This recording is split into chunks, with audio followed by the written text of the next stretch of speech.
Hello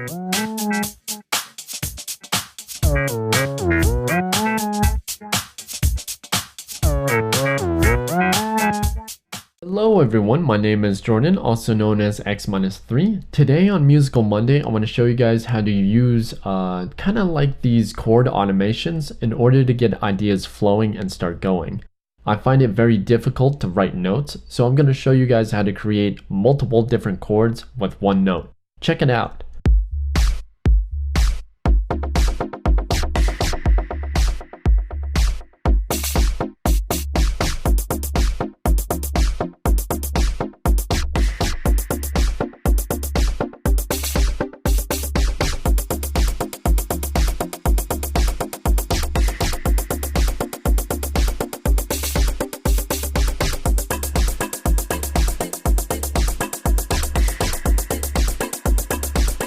Okay, so in order to get going with our synth, we're going to need a few things first.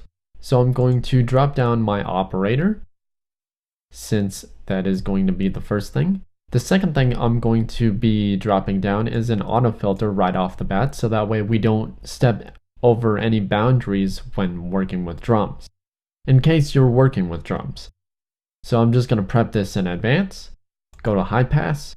You want to take this about 130 Hz.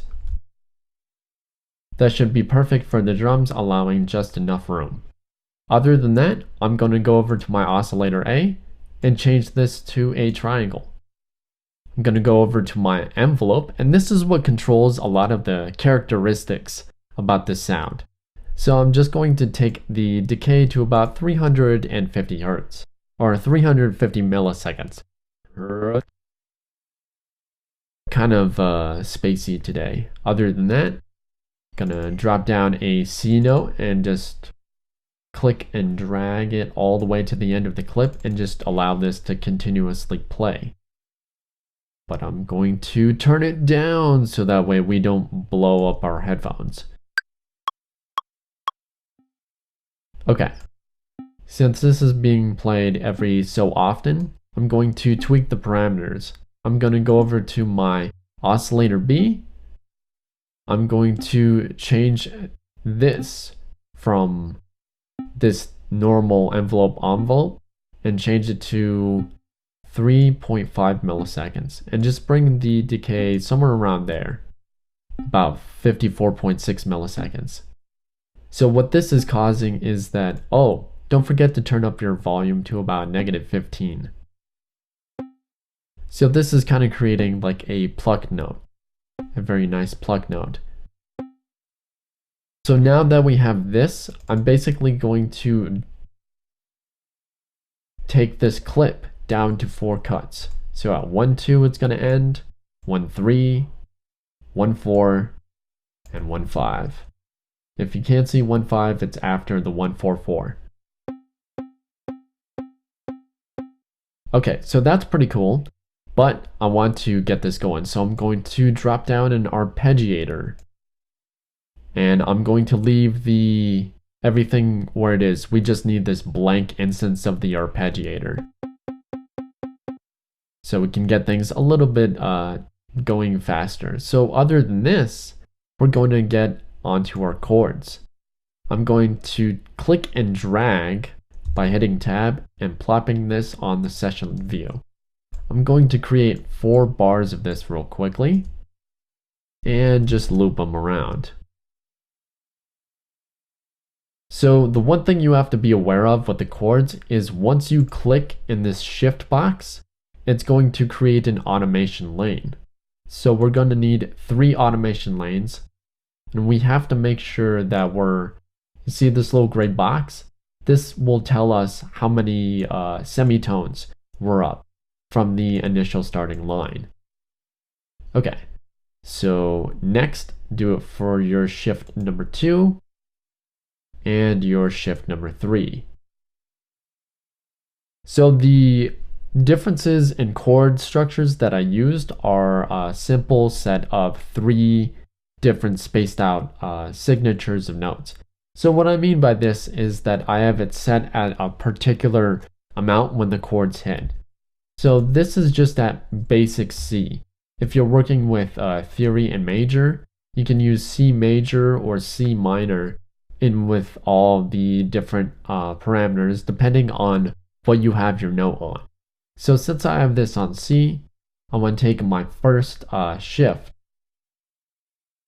and I'm actually just going to reorder these by clicking, holding, and dragging up above one another.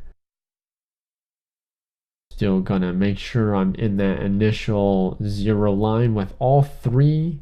Good. The first chord is going to be at -4. So I'm just going to drop that down for a 4 bar. I'm going to do all my shifts in advance so that way you can see how different these change. For my second, I'm going to drop this down to -2 on the second clip of the first shift. For the first shift, I'm basically going to repeat the pattern. So -4, -2. The second shift needs to be at +3. So go up 3 and leave it at 0. I'm sorry, I had a brain fart. So at the second clip for the second shift, you want this to be at a +5. And basically just repeat the pattern. +3, +5.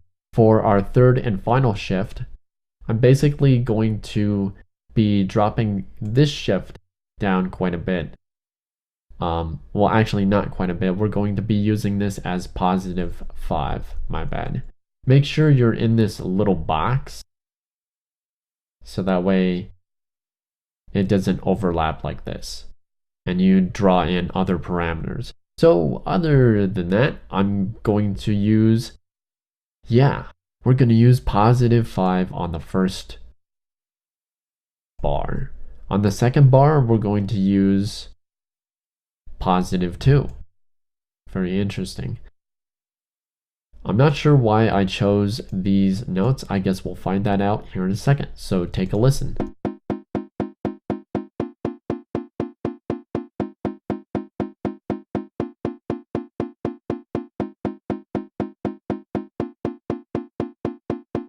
You can get even crazier with the steps. If you hit 1 on the step, it should go a little bit crazier.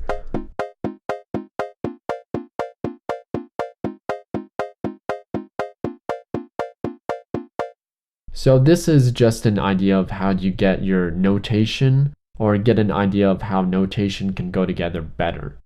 And this is actually shortcutting a lot of things. In order to get that demo that I had in the beginning, like plucky and echoey, all you need to do is drop on a ping pong delay, and you want to set, just click on your dry wet and it'll create these little corners to create a new automation lane. I'm going to basically drop down the automation and just bring it up towards the middle and fade out. So I'm going to create a node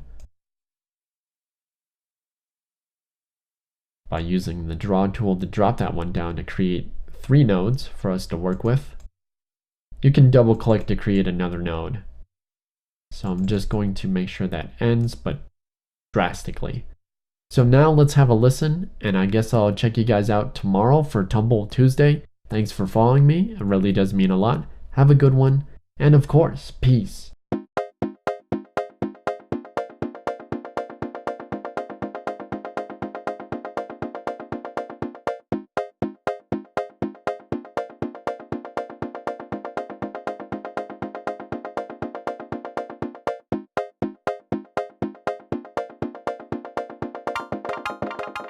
Hello everyone, my name is Jordan. Whoops, got you upside down there for a second. I want to say thank you guys so much for following me. It really does mean a lot. This is a musical Monday. I want to say, thanks for following me. This is a typical Monday for me on my way to work, and after I get out of work, I'll be posting this video. Thanks for sticking with me. It really does mean a lot, and check you guys out later. Peace.